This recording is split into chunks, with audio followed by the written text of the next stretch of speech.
the first thing I want to check out is the impact of the newest deck building pack over in the OCG, because a lot of people have suggested some one specific React video for me to do. But before we do that, I want to make myself familiar with what's going on over there as well with the new pack. Of course, we're talking Yummy, K9, and Dragontail as the new the 3 new decks that have just released over in the OCG. Now there is no detailed metagame report yet, but there is some individual tournament reports that I've seen. Oh, hold up a second. The first one being the Battle Nexus in the Philippines, 230 participants, so not small at all. And as we can already see, the format in the OCG is quite diverse, I want to say, at the moment, with the introduction of the new deck building pack. We see quite a lot of different decks over here, and this is most notably, this is before the new Forbidden and Limited list that they have announced, right? So like the Ryziel deck that ended up winning still has 3 copies of Sword Ryziel. And so this is kind of cool to see that the format, even before these hits off the ban list come into effect, allows for this amount of like versatility, these many different decks. We've got Ryziel, Crystron, Dragontail, K9, Memento, Regenesis, Primite, Blue Eyes, Atlantean, more Ryziel, more Blue Eyes. We got a White Forest here. We got Orcust. We got more White Forest, Malice, Voiceless Voice. A lot of different decks in this tournament's top cut, which is cool to see. But of course, I want to put some special highlight on the new stuff that's been happening here. Of course, Ryziel is still going strong because this is pre-ban list for them. You've got Crystron here taking second place, which I think is interesting. And then we've had the first deck out of the deck building pack is Dragontail over here, which is also one of the things I want to talk about with this, because I feel like, once again, this is just my interpretation of what happened. I feel like Yummy was by far the most anticipated and most hyped deck out of the new deck building pack, right? Because, and I think that's because Yummy, once again, as it goes in Yu-Gi-Oh, Yummy was the deck with the most flashy and fanciest combos, right? Also, I feel like Yummy had a little bit of a bonus of their artworks just being something like outstanding, funny, and cute and stuff like that. But I think the main reason is Yummy was so hyped because it had like such flashy combos and fancy stuff it could do. And maybe Dragontail and K9 were a little overlooked because of it, even though, you know, they still have very powerful cards. The K9, the Dragontail fusion spell basically being 50% of a branded fusion is still pretty strong. You know, it turns out 50% of branded fusion is still really good. I'm saying 50% of branded fusion because one material is from the deck, one is from the hand. But still, half of branded fusion is still a pretty good card. So Dragontail comes in at the top 4 here. And we do have a K9 here as well, which apparently is main decking Lancia. I don't know what the goo behind this is. Maybe they were expecting a whole lot of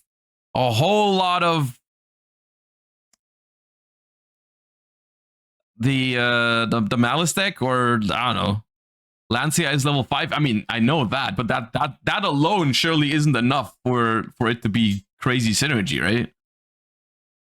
They can revive it with one of the elemental guys. Yeah, but even then, I mean, look at the format. There's like a lot of decks that aren't Malice. I don't know. You can pop your own Lancia as a level 5 extender, but it doesn't work on your turn. Artifacts, if they're destroyed, only work on the opponent's turn.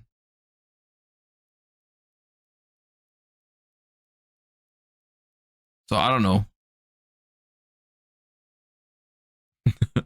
I mean, I think maybe there are some synergies with Lancia. I think one of the main reasons is maybe they just expected a lot of Malice. But yeah. We got Blue Eyes with the Regenesis cards.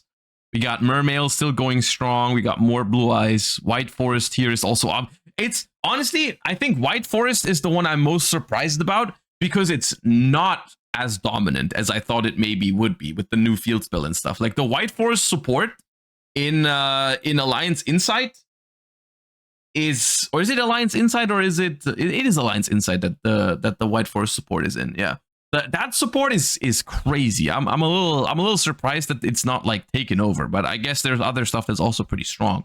Yeah, we got some White Forest. We got Malice still going strong here with the new Adagnister support as well. You have Voiceless Voice still doing its thing.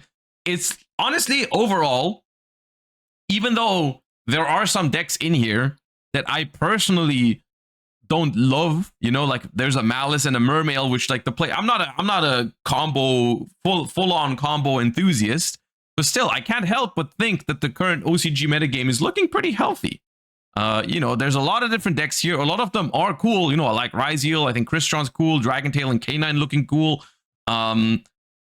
Memento's fine. Blue Eyes is pretty cool. I like White Forest, even though it is very combo heavy. Orchest is cool. A lot of stuff that I enjoy. But the main purpose of why we're looking at this is because I wanna talk about, or there's a video talking about the things we evaluate new decks by, and like why certain decks maybe perform and why other decks don't perform. And this particular video is obviously from Sunny, who is one of my favorite OCG creators to look at content from, talking about why Yummy is not as strong as the other two, apparently, even though it was the most anticipated. So I'm looking forward to this one. Look at the other OCG tourneys on Road to the King. It's a lot less diverse. I mean, sure, let's take a quick look at some other Battle Nexus in Thailand has Dragontail, Malice, K9, Tenpai, Dragontail, some Ryzeals, Malice, Ryzeal, Primate Blue Eyes, Dragentails, 6 Samurai, Tachyon, Tenpai. This still looks pretty diverse to me, dude. It looks very diverse to me.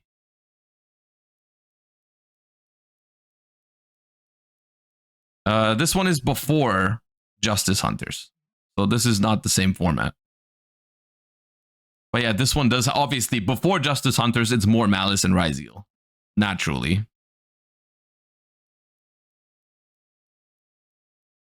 I'm surprised about no Yummy. That is exactly what we're trying to find out now. We're getting an OCG player's perspective on this as to why Yummy is not as good as the other two, or looks like it might not be as good as the other two, and what the reasoning for that might be. We are about 5 days after the release of Justice Hunters, and I've been camping locals every night. I'm not claiming to be an expert of any of the 3 new decks by any means. They are still new decks, but I have a couple of hours of experience now testing all 3 of them in practical games, and I do think I have enough baseline knowledge to start good discussions about them. Recently, I've seen discussions from TCG players talking about concerns that Yummy will become a tier 0 threat after the new ban list. Personally, just to be direct, I don't think that will happen, and if it does, I'll be quite surprised. It could, but I feel like if it were to happen, it would need to be a build that either hasn't been discovered yet, or I don't know about. But I have only ever seen...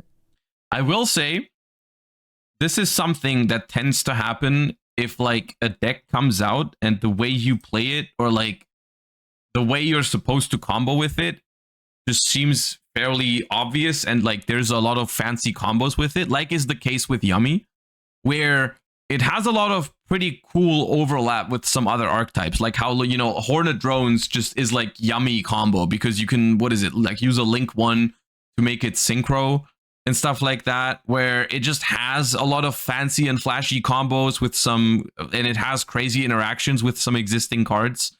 I do think that very, very often people mistake, like they take ceiling and combo potential as the only thing that they evaluate a deck by, which is just not always the case with modern Yu-Gi-Oh, even though like people like to think it's just, oh, whoever does the craziest combos wins the game.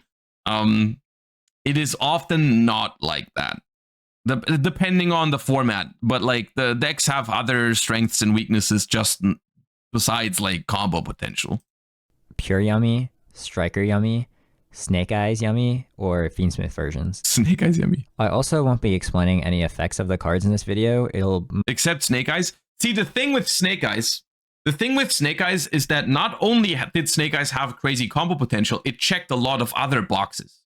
And I think that's what what's important for you to see, right? Snake Eyes was a crazy combo deck that ended up being meta, but Snake Eyes had a lot of other like boxes. Snake Eyes also had crazy good recovery and grind game because of it. Snake Eyes had a lot of room for non-engine. Snake Eyes had a lot of good extenders in the beginning, right? Before a lot of it got limited, you had like ways to extend through hand traps and play into boards because you had Wanted, Diabell Star, 1-for-1, Bonfire for Poplar, all those additional avenues of play, and then eventually Fiendsmith got added to the mix and stuff like that, right? Like so many avenues the deck could play in, and also just like the inherent basically immunity to Nibiru if played properly, you know, like the Vine Temple and all that stuff, you know, like there was so many reasons why Snake Eye was good. It was so much deeper than just, oh, Snake Eye does the fanciest combos off of one card. That was just one facet of a whole bunch of like, Snake Eyes had a very, very complete package that it delivered, which I'm not saying Yuumi doesn't do that because, Yummy. Because I have not experimented with Yummy myself yet, but just from looking at the cards yet, I can't tell you exactly how good its grind game, its backup plans, its play into boards, its combos through Nibiru, combos through hand traps, all that stuff. I don't know how good that is for Yummy. Mostly be going over strengths and weaknesses of Yummy. So Yummy is one of my favorite decks released in recent times. I really like this deck. If you know me, my favorite cards in current are archetypal cards that play on your opponent's turn. Think Havness, Memento Sleepy, March Hare, and all three of the new decks have cards that summon on your opponent's turn. I love these cards. And Yummy... That does feel like it's a very, very modern approach to Yu-Gi-Oh! Like a very modern Yu-Gi-Oh! Archetypes, I feel like have a lot of in-engine interaction on the opponent's turn, which I'm fine with as long as it's not just like putting up negates and whatnot. Is really an archetype that synchros on your opponent's turn for either follow-up or disruptions. And then these synchros can tag out into various toolbox effects. And of course, I'm also a claw machine addict, so I really love the design. Yummy is a deck that is one of the hardest to stop with hand traps probably ever made, to be honest. These small hand traps such as Imperm or Veiler are borderline useless.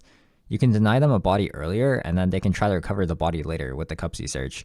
Or, of course, if it's actually a one-card starter, you could stop them with one hand trap if they didn't start with Cupsy, or two hand traps if they did. But that's obviously not good value, and also extremely high risk. It's also quite good into bigger hand traps. Of the three new decks, I actually think you could argue that Yummy is the worst in the Maxi, but its Maxi compromise is not really bad at all. I would say Charmleys are... I mean, that is likely true. Unfortunately, that obviously for the TCG does not matter. Largely useless against this deck. Maxi is good, but, you know, it's Maxi. The only other two hand traps I would say are consistently good against this deck would be Shifter and Nib. Shifter obviously will one-tap most hands, but since this is only one Shifter and most decks can't play the Shifter either, it's not too important to discuss. Nib is actually a good card against Yummy. Yes, they will eventually make Arclight, but they can't really make Arclight before Summon 7, I would say, so you do kill a decent amount of bodies. If they held their summons in hand, then they can make Link Spider and still make a board, but you have effectively denied them some portion of IP sync. I do think in terms of game design, I don't like it when decks absolutely die to Nibiru. Personally, the way I feel about Nibiru is I feel like decks should not just pass to a Nibiru token because I don't feel like that's fun gameplay. At least when the Nib is alone, you know, like when there's just Nibiru and you end on just a Nibiru token and then you just get run over is not very fun. I feel like it's supposed to be like Nibiru should feel impactful. It should not make you end on nothing, basically. So I feel like there should be, in an ideal world, a deck combos into Nibiru, forces you into Nibiru them at some point because they like threaten to, let's say in the case of Yummy, let's say they've summoned 7 times and now they're threatening Arclight. So you do Nibiru them because next step could be Arclight. So you nib them, take all their bodies away. They should have some sort of recovery from it, but they should not end on the full board. You know what I mean? Which is difficult to do because sometimes you make decks that have recovery into Nibiru, like Snake Eyes, and all of a sudden, if you're not careful, it feels like Nibiru does nothing at all. Because sometimes against Snake Eyes, it felt like you have Nibiru and it doesn't matter where you drop it. There's not even like a level of skill to it because the deck is just so inherently strong into Nibiru that it doesn't feel like you're doing anything with it. Yeah. That's how I feel like about Nibiru. Or like, yeah, how sometimes against different Fiendsmith variations, they threaten the Caesar, so you Nibiru them there. You're still taking away like 3 or 4 bodies, but they can still keep playing after a little bit, but just not to the same extent. And Arclight. The only other ones that sometimes do something are Ogre, Ash, or Purge, and sometimes Dominus Impulse or Bestials. Usually they shouldn't be too high impact though. I have heard that some people say that the end board is not layered.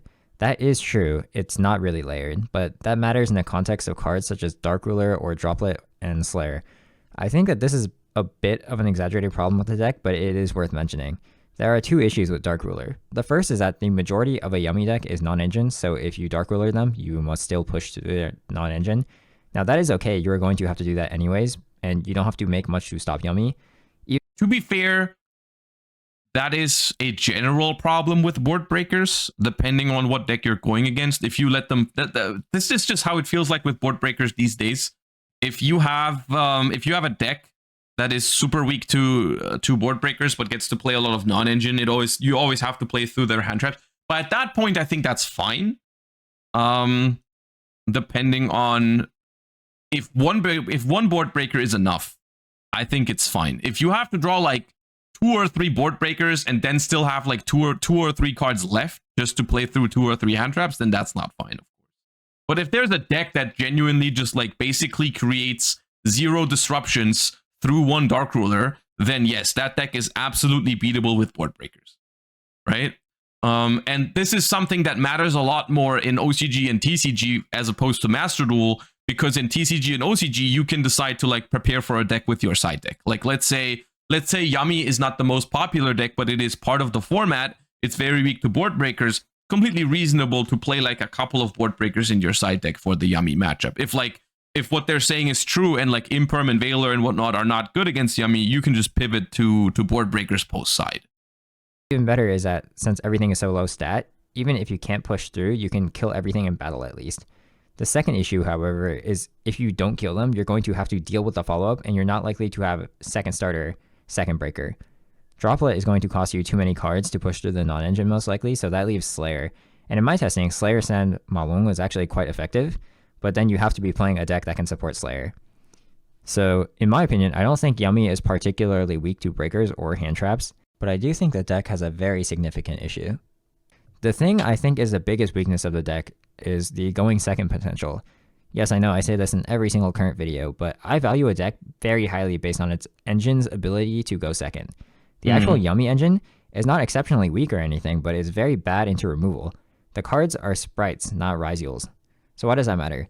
Well, if you look at Ryzeal, the reason why the deck was so difficult to stop is because it's an XYZ focused deck that has bodies that come down for free and searched, which means that you need both removal and negates to stop them, and that just meant that the cards were highly efficient. There were a lot of comparisons between sprites and Ryzeals on release, but sprites needed a level 2 established, which meant that they could get stopped by removal. I mean, Ryzeal and sprites are very comparable. It's just that Ryzeals are power crept sprites in the sense that they did not need that initial, like they worked by themselves basically. Whereas like the first monster you put onto a sprite board does not search. Like let's say you draw blue and jet, you know, if blue has to be your normal summon, that doesn't give you anything. Joker, thank you for the sub. It was a pleasure meeting you. What's up? How hope your last day in Malaga was nice.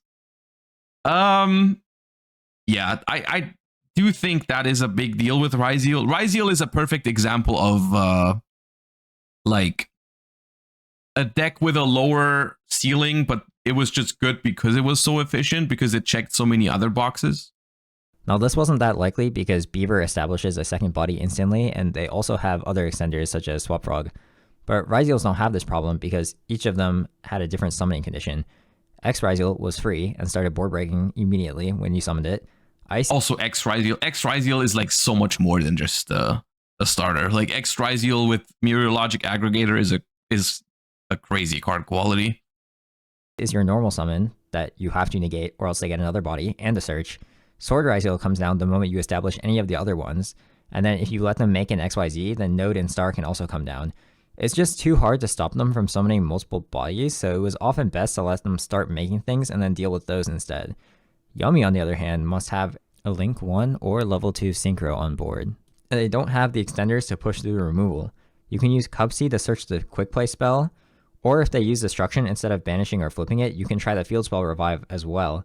But other than that, it sort of must be 1-for-1, which is always scary because 1-for-1, of course, is -1. So if it gets stopped... I mean, I can see the point because I was just looking at the Yummy cards on the secondary screen and they all say if you control a Link 1 monster or a level 2 Synchro monster, you can special summon this card from your hand.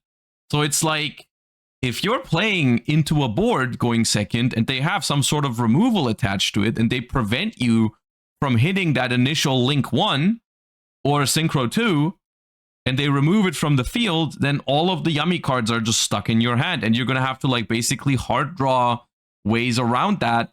Or you're going to have to basically, depending on how this deck is being played or built, if it's like a hand trap deck, like they're saying Yummy has a lot of room for non-engine, it depends on the format. Because there are some formats where playing a lot of hand traps will make it so that you are often playing into no boards because the decks in the format are just very stoppable. And then there's also formats like the current one, I feel like, with Ryzeal in the mix, where it doesn't matter usually how many hand traps you throw at a Ryzeal player. Like, yeah, you can prevent a duo drive. Very often, you're not preventing the detonator. And so if your deck really struggles with removal, and there's a deck in the format that makes a detonator basically no matter what you do with your hand traps, then you have some problems. Now, of course, the thing is, this doesn't mean that the deck is bad by any means, because decks having problems is very normal. Most decks have some sort of problem. The question is, can you solve those problems, or are those problems big enough to stop it from being playable?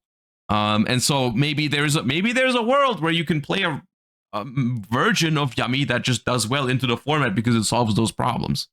Somehow by means of either Ash Blossom or some sort of negate on their board. Doesn't that make the Hornet Drones version super powerful? I mean, but like, you really think they haven't been doing that in the OCG? I feel like people would have tried that already. And like, one Hornet Drones, I don't know if that's going to solve all your problems.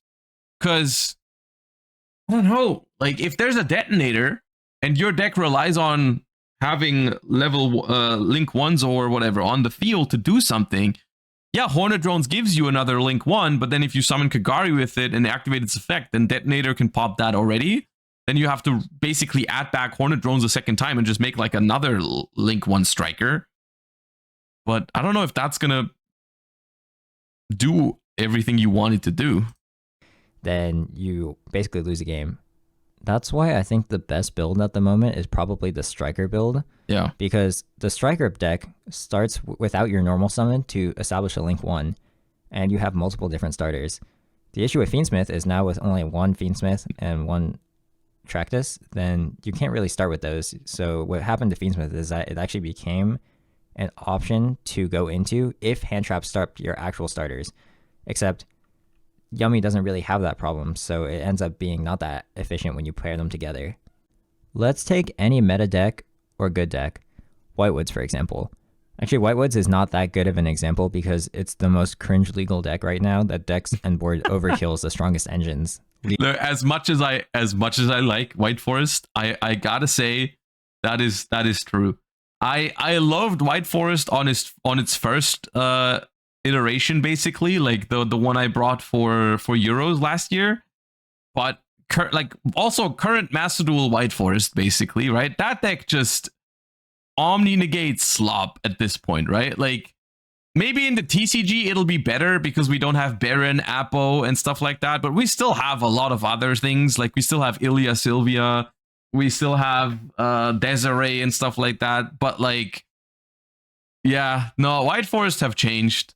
White Forest, when it came out, looked like such a fun concept because, and here's the thing, if you look at the White Forest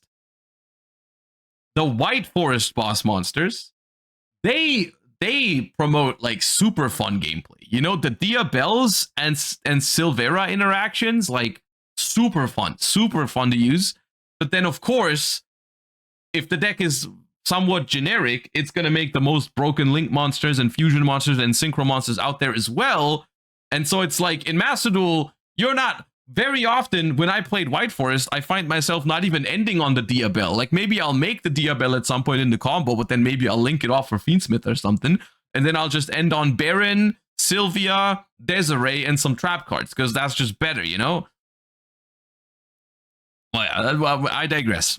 Legal 4 times over. Maybe in the TCG it's going to be okay, but it's still going to be crazy. But let's just take any portion of the end board. The Baronne, the Sylvia, the Danzai Pop, the Snake Eyes Dragon Push, Guardian Chimera, Appaloosa. The Silvera flip is actually the strongest interrupt out of all of those. So even if you open God card Obedience Schooled, then if they Silvera flip your entire board, then you're completely dead. We can also look at other decks. Memento has 2 to 3 layers of pops, and an Appaloosa, and a Monster Steel, and a Spell and Trap pop. There's just no way you will ever pass that board. Malice. To be fair, I do think that these boards we're listing right now, right? We're looking at full power White Forest end board, including Apo and Baron in the OCG, and we're looking at Memento, which are basically 2 of the most powerful combo decks in the OCG right now. You know, maybe only rivaled by Mermail, but Mermail doesn't have Totally Awesome over there, so I would think that White Forest and Memento are probably the most powerful combo decks over there. I think if they ever reach full end board, most Yu-Gi-Oh decks don't beat that. That's kind of like combo decks thing in modern Yu-Gi-Oh, right? Like you have a combo deck in the format, everyone knows that if that deck combos, it does kind of win the game, right? Which is a whole different topic to begin with, but I don't think that's particularly fair to critique Yummy about, because I don't like, look, the things we've just listed about White Forest, the White Forest end board, there's no way K9 breaks that. There's no way Dragon Tail breaks that, right? Like that's not happening. 1 MTP and you're dead, not addressing the Appaloosa or the Omni. Blue Eyes, 1 Drill Beam or Seals, or even tagging into the Omni to stop the Extender is going to be extremely hard to repair. Orcus. Now that's a different story. If you can't beat a Blue Eyes end board with your engine, then you might have a problem. Then now we're maybe talking, you know, like if it's like, oh, standard Blue Eyes end board like Drill Beam and Spirit Dragon, if you have no chance against that, then that means your ceiling is kind of low, or like not ceiling, but rather your resilience to your engine's resilience to boards. That's a pretty good point. I feel like if we can't break a Blue Eyes board without drawing like 3 non-engine, then we're in trouble. Is barely considered good anymore, but obviously stealing your normal summon and then having to pass an Omni Negate and a Symbol Skeleton summoning a Dingirsu is not going to happen. Ryziel is probably not that playable next format, but you can imagine how that would go. This is surprisingly actually less bad than the boards mentioned above. It's actually not as bad to play into a Detonator as you might think, because you can start summoning bodies without activating anything, but you still won't pass the board. Even the 2 new decks, Dragon Tail and K9, I can say quite confidently that Yummy doesn't really pass just the 2 Dragon Tail traps alone, ignoring the fusions. If they just compulse the normal and then negate the extender, then you're completely dead. K9, if they use Nash to suck up your normal, that's also going to be quite devastating. There is just no such thing as a deck that does not have removal on the end board right now. It really does sound like Yummy is the kind of deck that going second cannot play through a lot. Which, once again, take this with a grain of salt. Well, I can't confirm or deny this because I haven't played Yummy. I'm just looking at the perspective of an OCG player who has tested Yummy. But if this is true, that we can't beat Drill Beam plus Spirit Dragon or something like that, then yeah, that is potentially a problem in modern Yu-Gi-Oh! Then there's like better decks out there that do better into those kind of situations. Because it's another thing where it's very hard to prevent some of these mid-range decks to end on some disruptions. Like, it's not a great situation to be in if your deck cannot beat like the bare minimum of disruptions. You know, like a Drill Beam, negate and banish, you can't beat, really? Like that's a problem. Obviously, your deck has a ton of non-engine, so you might stop them from getting there. I'm not saying that they make the not Giga completely, board right? Like, you're not stopping these decks from completely getting, like, you it's hard to rely on your hand traps to make them stop on nothing. Single game, but the reason I listed all of the interrupts is even if you stop some portion of it, You can't even push through 1 or 2 of the interrupts. Some of these decks are also very difficult to stop with hand traps, and more importantly, whenever a deck must rely hard on its non-engine to function at all, they typically don't have the best results of a format. That's why some of the Yummy decks even main deck board breakers. See, that's the thing, right? That's what I was thinking. Maybe if what we're saying is true here, then that might be the way to go with Yummy, because what they're saying makes me think a few things, right? They're saying like, okay, regular hand traps are not that great against Yummy outside of like Nibiru, right? So like they said, Effect Veiler, Imperm, stuff like that is not great against Yummy, which ultimately should mean that the deck is pretty good going first, unless people start playing more specific hand traps against Yummy, like more Nibirus in main or side, which I don't know how popular it is in the OCG right now. It depends on the other decks, but like people are always going to play like Veiler, Imperm, Ash, and stuff like that. Those are always going to be somewhat popular. So if your deck is really good into those, then it should technically be really good going first. So you should be able to afford like drawing maybe a Dark Ruler in your opening hand, which could be okay. Which that is another thing with board breakers a lot of the times. If your deck is already very strong going first, maybe it can afford to dead draw a Dark Ruler. If your deck is kind of mid-rangey and not that great going first, then you might not want to play those cards in your main deck. So Yummy sounds like the kind of deck that could play those cards. I would actually love for Yummy to be a tier 0 threat, especially because this format is the one where all the most important OCG tournaments happen, and I'm really trying to figure out what the deck I'm going to play this format is as early as possible, so I can spend as much time working on my technical play. And unfortunately, I do think I will most likely be going with Malice. Just to clarify, that is I'm not saying Yummy is a bad deck. It still has many great strengths. I just feel like the going second issue especially is extremely obvious once you start playing. So is Dragentail going to be the best out of the 3 Justice Hunters decks? Let's finish this one and then let's talk about Dragentail for a second. The deck. You'll definitely feel it if you play even 1 match with the deck, at most 2 matches. And that's why it's so strange to me, because I haven't really seen any English-speaking player talking about this yet.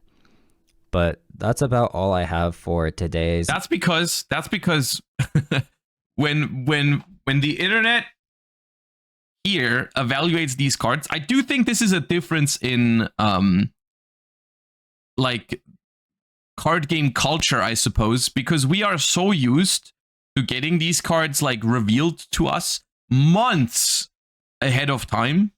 Like no one here is worried about getting their hands on the Yummy cards and trying them out immediately for the most part. You know, I'm sure there's some people playing them online, but for the most part, because they're so far away, a lot of people, like, we're more focused with what's happening in the next few months. Like we care more about, I suppose, like what's in Rarity Collection 4 or whatever, right? We don't even know when the set is coming out, apparently, as people in chat are saying right now. Like, there's no release date yet. So, of course, we don't have as much of a connection to these cards yet as people in the OCG do, who basically couldn't, like, they can pick them up right now and go to locals and play with them and stuff like that. Of course, it's way more interesting and there's way more testing being done over there. As well as for us, it feels like it's just more like a lot of content created around this sort of stuff is just like combo videos, right? Like someone's like, oh, let me show you what one card can do here, which since the beginning of time in Yu-Gi-Oh has never been a good indicator or a good thing to evaluate a deck by, because Yu-Gi-Oh is not being played against someone who doesn't respond, you know? Like, and when you go to a Yu-Gi-Oh tournament, your opponent actually wants to play Yu-Gi-Oh with you. I know it's a shocker, but you are not actually performing one card YouTube tutorial combos every single round. So, but those are the ones that click the best, you know, like when something gets announced. Yummy discussion. If there's enough interest, I'll go over the other 2 decks. But I made the Yummy video first because TCG players adore this deck, at least much more. Did I hear wrong? Didn't he say he wanted a tier 0? I think he said he would have liked Yummy to be a tier 0 because he really likes it. Which once again is like subjective, right? He's just like, oh, I really like the way Yummy plays. If it was a tier 0 Yummy format, I would actually like it because then I could just focus on learning Yummy and so on and so forth. That's what they said. More than the other 2 decks. Actually, one thing I want to mention about K9 real quick is that personally, I think the pure version of the deck is a bit design flaw, or that's a bit harsh, but I do think it has very noticeable problems when actually playing the game. But I do think there is potential that you can maybe just try the Havness portion of the deck, where you play a 3-to-1 ratio of 17 and the Wolf, and then you can use those to basically act as a pseudo Gamma. If you have a really open extra deck, you can also play Nash and 104 to honor arc your opponent on their turn, and that's extremely strong and a unique form of removal. So I think that's something. I personally do not want Gamma to be back. Thank you. Anyways, interesting look at the new deck building pack. First things first, I want to say something. I know I've said this before, but I really do feel like it is worth noting how in the last 1 or 2 years, these deck building packs have been absolutely phenomenal in terms of their meta impact right off the bat. You know, like I remember a time when these sets would come out and they would have archetypes that were kind of cool, but they wouldn't be super strong yet. We would all be like, we would be sitting here and we would look at like Hurley or Rescue Ace or whatever, and we would look at them and we would be like, yeah, I kind of like the concept here, but they're not playable yet. And then they became playable because they got more support later down the line. Of course, there is like exceptions to this. Like, of course, there's some archetypes that were very good right out of the gate. Runic comes to mind, something like that. But even something like Labyrinth, which originally debuted in a deck building pack, initially didn't do anything at all until it got Big Welcome Labyrinth and also Lady Labyrinth, right? So like they all, for a long time, the majority of these deck building pack archetypes needed a second wave of support before they were good.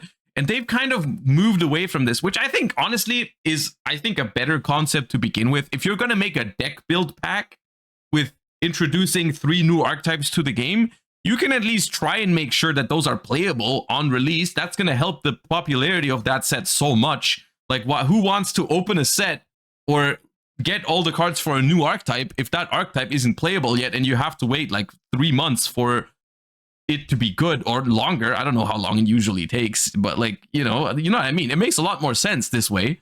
And they've been doing a much better job with that, with making sure that these decks are meta relevant. In some ways, even maybe people would argue they made them too powerful with Ryziel and Malice right off the bat. With K9, Yummy, and Dragontail, I feel like they've done a pretty good job so far, is my first impression, because all 3 of those decks are, you know, worth talking about. You know, because if you look at crossover breakers, you could argue, okay, Malice and Ryziel maybe a little bit overtuned, and the Ryuga deck, I don't know who thought that was going to be good, you know? So like kind of like 2 out of the 3 were very good, and 1 was kind of mid or bad even. And for this one, it feels like all 3 are being experimented with. Dragontail is doing okay. K9 is doing okay. Yummy not performing in this particular tournament, but I'm pretty sure people are going to mess around with it more. I'm sure we're going to see it somewhere. So yeah, it's pretty interesting. And Dragontail appears to be, so far, the most successful out of the bunch, which is not what people anticipated, me included. I also thought Yummy was looking the most fancy. You know, I don't exclude myself from these first, you know, judgment mistakes, whatever. But Yummy appears like it's a pretty strong concept. From what I'm seeing here, it is 45 cards, but it does seem like it's a fusion-based strategy that has a pretty solid game plan for going first. I don't know if it blinds second, because I'm seeing a bunch of Mulcharmies in here. I would guess it does not go second, but I think it is pretty good at going second, because a lot of their stuff has like bonus effects when they're going second. So it just feels like a deck with a lot of non-engine space. Fusion-based strategies seem pretty good at going second in general. I don't know what it is about fusion decks that makes them solid going second. It's just because all the fusion spells basically give you extenders, and if you have solid graveyard effects, then that's nice. Of course, the fact that Dweller is banned also helps this deck a lot. I'm sure the Ryziel matchup would be a lot harder if Dweller was still legal, because then going second, what are you going to do into a Dweller with a fusion deck? But yeah, we're bringing back the Patchwork Engine. We're even playing King of the Swamp, because having Poly apparently is this good. And it allows you to make Dragoon, I think. So that's in here as well. That's powerful. Yeah, and then of course, when you're going first, you get the setup for the trap cards, which is pretty neat too. It has a pretty neat resource loop. So that's K9. I'm looking forward to this deck, by the way. I think it looks very fun. And then we've got no, that's not K. That's Dragon Tail. I keep mixing them up. This is K9, which is a little bit more of a question mark for me personally. I don't know exactly how I feel about this deck yet. It is worth noting that they are playing the Paradise Smasher here in the extra deck. I don't know if it's like important to their success, but they are playing around with it right now, which is a little scary because that's an annoying card to go up against. But this one I have a harder time evaluating. This Pendulum Monster. What was this Pendulum Monster's name again? I saw people talk about that a while ago, because of K9, but I forgot what its name was. It came out a while ago.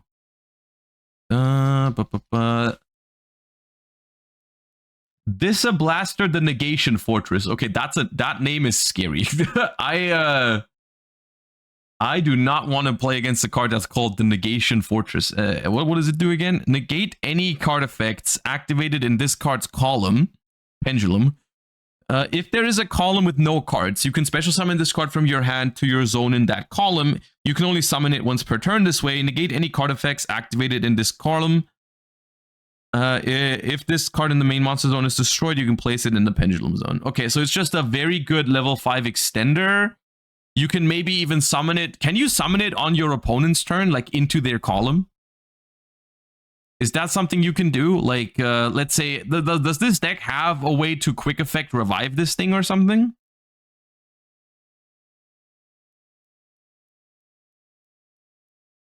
River Stormer searches it? Oh, that's scary.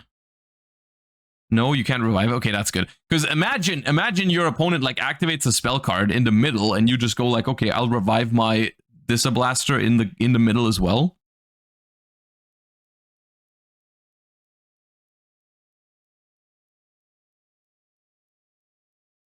The rank 5 can revive it, but this won't touch the graveyard, so you can't. Well, if you Xyz with it, because it is an Xyz deck, right? If you make a rank 5, it does go to the graveyard. But yeah. And me, thank you for the 28, and Irate Nia, thank you for the 30 as well. Appreciate you guys. Thank you, thank you. You can use it with Yugioh. Hold up.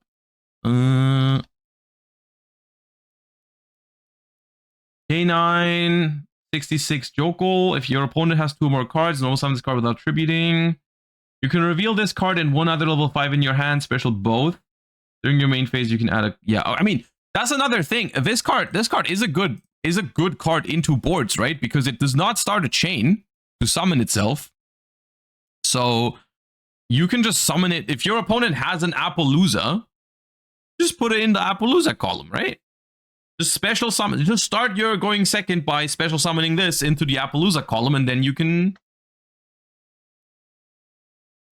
Oh, wait, no, you can't. There has to be no cards in the column.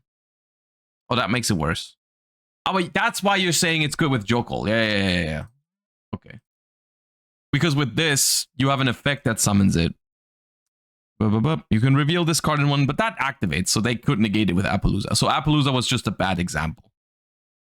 Appaloosa was a bad example, but if there is another card, like a Detonator, for example, right? If there is a Detonator, you can start off by going Yugioh, reveal Disablaster, and then you summon them both. You put the Disablaster into the column of the Detonator, and then you're good. Right? Okay, it's an interesting card for the deck. I don't know how good it's going to be. I don't know if that's like... This feels like the deck where they just put like a whole bunch of stuff in there at 3.